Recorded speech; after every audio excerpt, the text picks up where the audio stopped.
5 ওয়াক্ত নামাজের দলিল আল্লামা জামাকসুরির তাফসিরে কাশফ ছাড়া এর আগে কেউর কাছে পাওয়া যায় না। নাম কয়ে দেওয়ার পরও খোঁজে না, তারপরেও বুকবু। আবার কি খায়, তোর সব ভালো লাগে, তুই খালি 5 ওয়াক্ত নামাজের কথাটা যে কথা এটা ভালো লাগলা, তুই 5 ওয়াক্ত নামাজ পড়িস, আশ্চর্যের বিষয়। তাই আমি বললাম আপনি তো 5 ওয়াক্ত নামাজ পড়েন ভাই, অল্প সময় 5 ওয়াক্ত নামাজে 17 রাকাত 1-1.5 ঘন্টা হয়ে যায়, কিন্তু আল্লাহ তো কিছু সর্বক্ষণ নামাজ পড়তে। তা আমি তো সর্বক্ষণ যে নামাজ, দাইমি নামাজ, এই নামাজের কথাটা বলি। আমি তো নামাজকে অস্বীকার করি নাই ভাই, আমি বলছি 5 ওয়াক্ত নামাজের কথা আমি কোরআনে পাই নাই, কিন্তু নামাজ আছে, সেটা দাইমি নামাজ, সর্বক্ষণ নামাজ। এখন আপনি কোন তো 24 ঘন্টার নামাজ বড়, সর্বক্ষণের নামাজ বড়, নাকি 1.5 ঘন্টার নামাজ বড়? 24 ঘন্টার বড়। 24 ঘন্টা আপনি আল্লাহর জিকির করবেন, আল্লাহর ধ্যানে খেলে থাকবেন, রসুলের ধ্যানে খেলে থাকবেন, এই সালাত করেন, তাতে আপনি পাপ থেকে বিরত থাকবেন, পাপ করবেন না। আমারে উল্টা উদ্দেশ্যে ওই যে ভিলেন বানাইবার চায়, হ্যাঁ গো ব্যবসায় টান পড়ছে, কয় উনি নামাজ মানে না। আরে কেরা কইছে, আমার মতো নামাজি কেরা আছে রে, এটা দেহা দিহি, তোরা যারা আইসস আয়না দিহি, কত হানি নামাজ পড়ছস তোরা দিহি।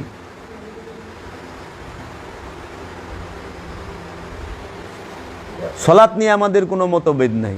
আমাদের কথা হইল যে আমি কোরআন মাজিদে পাইছি দায়মের কথা, আমাদের মতভেদ হইল দায়মে আর ওয়াক্তি লইয়া, আনুষ্ঠানিক নামাজ আর হাকিকি নামাজ, এইটা লইয়া হইল মতভেদ। আমি তো নামাজ পড়তে কাউরে বারণ করি না, উল্টা আমি আমার মুরিদ গো কই সর্বক্ষণ সালাতে থাকবি। এই সর্বক্ষণ সালাতে থাকা কষ্ট থেকে অনেকে বই বাইগেও যায় যে 5 ওয়াক্তই বালা, 5 ওয়াক্ত হইলে একদম নর্মাল হাবা গুবা মানুষ, এরা ঠিক থাকবে ই না। কিন্তু যারা নিজেকে চিনতে চায়, যারা রবের পরিচয় জানতে চায়, যারা আত্মশুদ্ধি করতে চায়, তাদের দায়মি সালাতের বিকল্প নাই। এজন্য সালাত ছাড়া কেউ জান্নাতে যাইতে পারবে না, সালাত ছাড়া কেউ আত্মশুদ্ধি লাভ করতে পারবে না, সালাত ছাড়া কেউ নিজেকে ভালো মানুষ রূপে গণ্য করতে পারবে না। ওরা কি হুজুরে নামাজ মানে না, আমি নামাজ মানি না বলে, এই যে এতক্ষণ বড় কথা কইতেছি, কি কইতেছি, আমার কথা শুনে এই যে এতক্ষণ শুনলো, এমন কোনো মার বেটা আছে যে খারাপ পথে যাইব রে, ডাকাইদের ভালো হয়ে যান লাগবো। এতে ভাঙ্গা আবার কয় কেমনে, তোমরা আহার আগে আমি যা কইছি।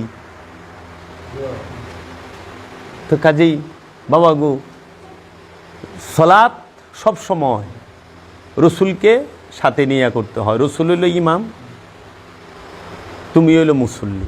দেখো না মসজিদে ইমাম রে সাথে লয়ে করো না, ইমাম আগে যা করো তুমিও তাই করো। তখনে কোরআনে কইতেছে সূরা বনী ইসরাইলের 91 নম্বর আয়াতে, আমি কিয়ামত দিবসে, অনেক রাত হয়ে গেছে, আমি কিয়ামত দিবসে প্রত্যেক নফসকে তার ইমাম সহ ডাকুম। কিয়ামতের দিন প্রত্যেক ব্যক্তিকে তার ইমাম সহ ডাকা হবে। তখনে বাবা গো, কিয়ামতের দিন হাসরের মাঠে আমাগো যে ইমাম সহ ডাকবো, সেই ইমামটা কেরা? আমার মসজিদের ইমাম? তাহলে ওই ইমাম কি? তখন সোজা একটা উত্তর দেয়, আমাদের ইমাম মহানবী সাল্লাল্লাহু আলাইহি সাল্লাম। আচ্ছা ঠিক আছে, তাহলে কোরআনের এই আয়াতের কি করবেন? আমি প্রত্যেক জাতিতে প্রত্যেক ভাষায় আমার রসুল প্রেরণ করেছি আমার নিদর্শন সমূহ বর্ণনা করার জন্য। তাহলে মহানবী কইব আরবি, আমি তো কমো বাংলা, আরবি তো আমি বুঝবো না।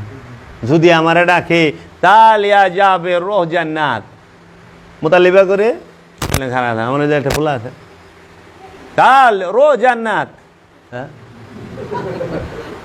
রো জান্নাত, হ্যাঁ বুঝে না তো ওই যে জিনিস খারাপ।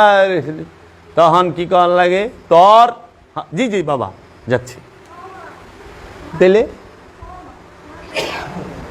ফেরেশতারা আমাকে আরবিতে জিজ্ঞাসা প্রশ্ন, আমি বাংলা উত্তর দিব, হ্যাঁ বুঝে না আমারটা, আমিও বুঝি না হ্যাঁটা, দূরে কাটাকাটি যা। এটা কথা হইল?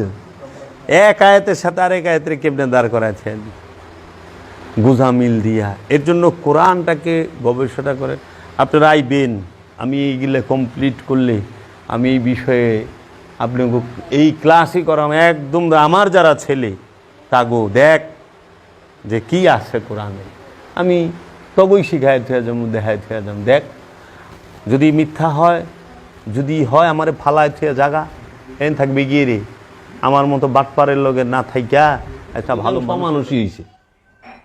কিন্তু যে লেখাপড়া জানে না তারে আমি ঠিকই গেলে মানুষ দেখছি। দেখো কবি নজরুল ইউনিভার্সিটির ডক্টরেট প্রাপ্ত তো না, তো পড়াশোনা করে। লালন সাইজিরে দেখো, দুদ্দু সারে দেখো, পাঞ্চু সারে দেখো, মনমোহন দত্তরে দেখো, গণি সারে দেখো। জীবনে এদের বিরুদ্ধে তুমি মানুষের অকল্যাণ করে, মানুষের অকল্যাণ হয়েছে তাদের দ্বারা, মানুষের ক্ষতি হয়েছে এরকম কোনো অভিযোগ আজ পর্যন্ত ইয়েরাও করতে পারবে, তার বিরোধীরাও করতে পারে নাই। করছে কি তার ব্যক্তিত্ব নিয়ে। অনেকের অপবাদ দিচ্ছে উনি তো গাঁজা খায়, এটা তার ব্যক্তি রুচি। কেউ পান খায়, কেউ বিড়ি খায়, কেউ চা খায়, কেউ মদ খায়, কেউ দুধ খায়, কেউ মধু খায়, কেউ সিদ্ধি খায়। এটা তো তার ব্যক্তির বিষয়। সে ক্ষতি হইলে তার নিজের হয়েছে, অন্য কাউরে ক্ষতি করে নাই। আবার দেখবো যে গান গুন বাজায়, তো গান